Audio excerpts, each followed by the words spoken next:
tea root cake? Because I have no idea.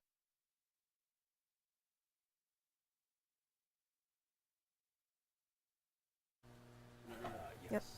What do you want me to talk about?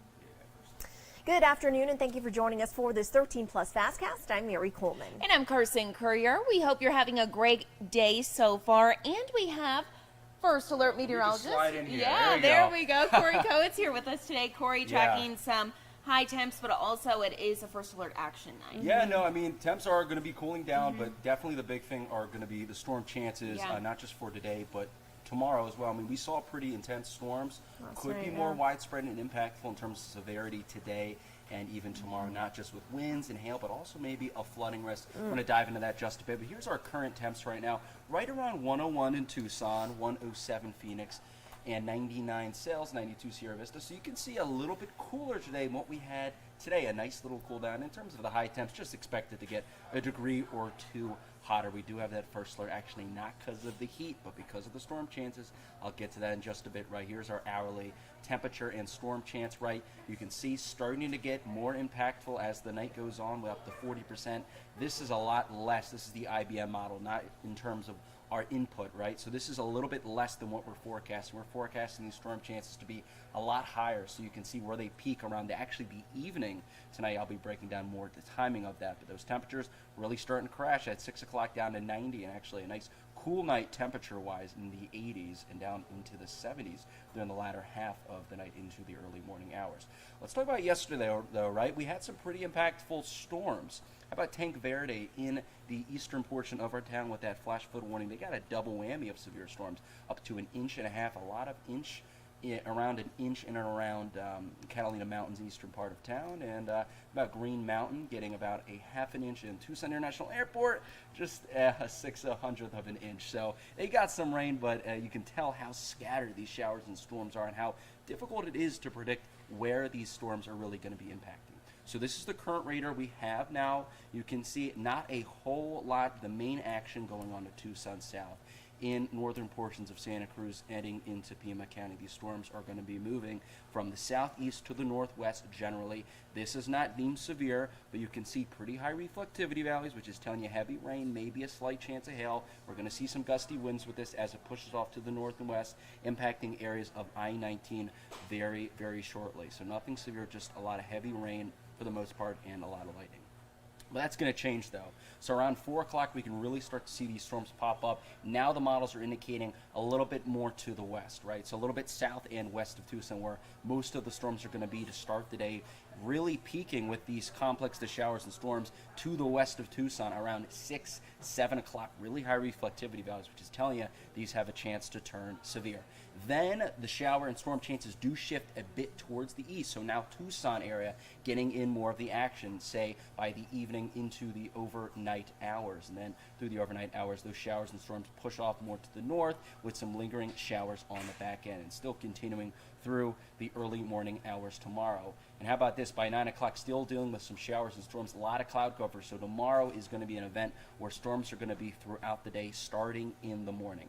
Really peaking in intensity with these storms now noon. So this is going to be definitely different timing, right? We're going to start to see those showers and storms pop up in the morning and then really start peaking, not really during the afternoon, but say by midday, say about noon tomorrow as your end of your week, as it looks to be impacting the Tucson area. Really peaking in intensity through the next few hours and pushing off through the north at around 3 o'clock, and maybe a little bit of a break for the Tucson area as this model is projecting storms on either side of it in the eastern and western portion of our viewing area. And then these showers and storms still sticking around, how about towards the south of Tucson around the 10 o'clock hour. So widespread showers and storms for tomorrow as well, and this is going to be really throughout the day, so morning through evening event.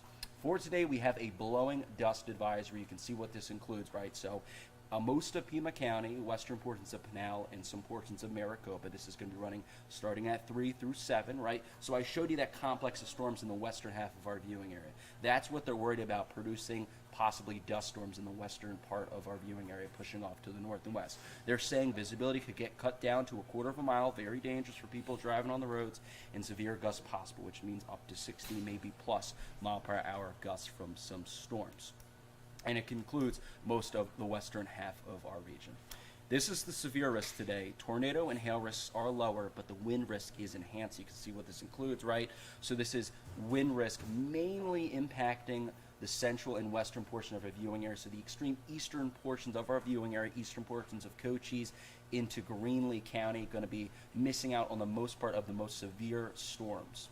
And this is what the Storm Prediction Center is saying over the next couple of days. So tonight we have that marginal risk, so this includes a lot of our area. Then tomorrow, again, another marginal risk, more for the northern half of our viewing area. And then we're going to see those taper off for the most part. So this is tomorrow. I wanted to zoom out to show you because this is an interesting little polygon they put here. So it does creep into the northern portion of our viewing area and extends into Phoenix, snakes around through Las Vegas. So really high risk, or really large risk for marginal severe storms for tomorrow. So if you're in and around Las Vegas, you're not going to be out of the woods in terms of the severe threat if you're going to be headed up there throughout the next couple of days. Excessive rain outlook is something we also need to keep in mind. Tonight we have a little bit of a risk. Tomorrow is the highest risk with those yellows, right? We have a higher risk for those flash flood risks, and then on Saturday they do diminish. So this is what we have throughout Saturday. So this really diminishes, right? You saw how much higher it is for today and tomorrow, especially tomorrow, but a little bit less for Saturday. So with that higher risk of flooding, especially for tomorrow, they have issued a flood watch. So this is for areas west. So this is areas west of Graham and Cochise County. This is going to be running through 3 p.m. today through tomorrow evening. For areas in the eastern part, Cochise, Graham, and Greenlee County, where you see the green, that's going to be starting tomorrow afternoon through evening, as the eastern part of the area looks to be a little bit more impacted with those showers and storms. So we have a lot going on. We have severe risks in terms of wind, also possibly for hail tomorrow, and also flooding risks. Up to 70% chance for showers and storms for tomorrow. Then you can see that does dwindle as temperatures. Wow, how about 90 degrees on Friday and 92 Saturday? They do look to climb a little bit, but definitely a far cry from close to 110 we had earlier this week. As you head into the weekend, those chances of showers and storms do look to diminish. All right, Corey. Thank you you, very Corey. much. Some great information there. Absolutely. Thank you. Well, all eyes are on those communities hit hard by Hurricane Idalia. Yeah, that's right, Mary. And the recovery efforts there will definitely not be easy. We want you to take a look at just some of that damage here. You can just see the amount of water, some of it all the way up to window panes, halfway up people's door. You don't really tell where the ocean starts, where it ends. So much debris all over that roadway. Now, according to preliminary estimates from Moody's Analytics, the damage could end up costing between $12 to $20 billion. Now compare that to last year's Hurricane Ian, which hit Florida and racked up more than $112 billion in damage. Ian was the third costliest U.S. hurricane on record. Moody's says it helped that Idalia made landfall in Florida's less populated Big Bend region and passed through quickly. Well, despite that, President Biden has formally declared a major disaster in Florida. That declaration makes federal funding available to affected people in select counties. The federal assistance includes grants for temporary housing and home repairs, low-cost loans to cover uninsured property losses, as well as other programs. As President Biden has stated in numerous phone calls, we are committed to bringing the entire federal family in here to continue to support. We are going to make sure that we always have the resources here from the federal family to support the current efforts, but also the ongoing recovery efforts that may be needed in these communities that were impacted by Hurricane Idalia.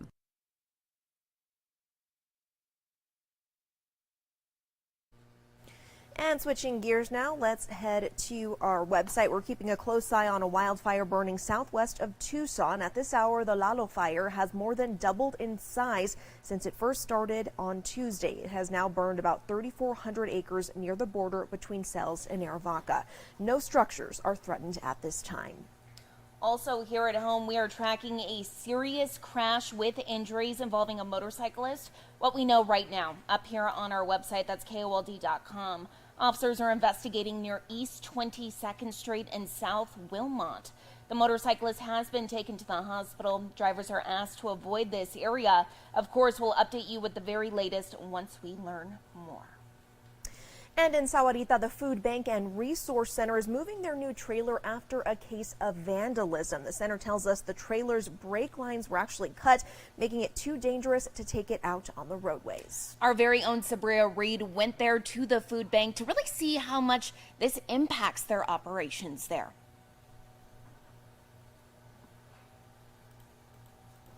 Organizers with Sahuarita Food Bank tell me that Saturday would have been the first time that they rolled out the new trailer.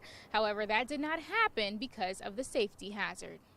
It was set to serve as an additional classroom space for the youth event Project Azul at the Amado Youth Center. Leaders here tell me when they were inspecting the trailer last weekend, they noticed all the wires to every wheel were cut. This morning, Sahuarita police are looking into this.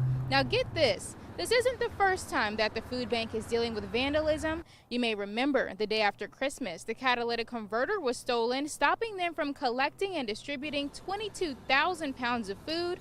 And then several years ago, tires on their box truck were slashed. 46 feet, so it's really an extension of our organization, and it's to bring resources to rural communities, whether that's workforce development programs, veteran services, health, nutrition, food to those food deserts. It's basically bringing urban services to the rural communities that we're serving here in Southern Arizona. So what happens now? Well, the food bank says that those brakes will be fixed this week and that they will be parking the trailer in a different location. They say this doesn't stop anything, though. They're going to continue their mission, and that is bringing resources and services to rural communities across Southern Arizona. Reporting in Sahuarita, Sabria Reed, back to you.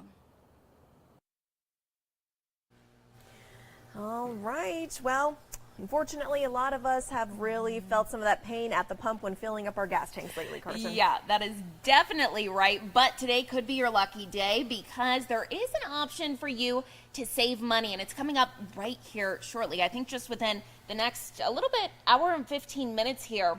So it is actually discount gas day at Circle K. Some spots taking up to 30 cents off per gallon.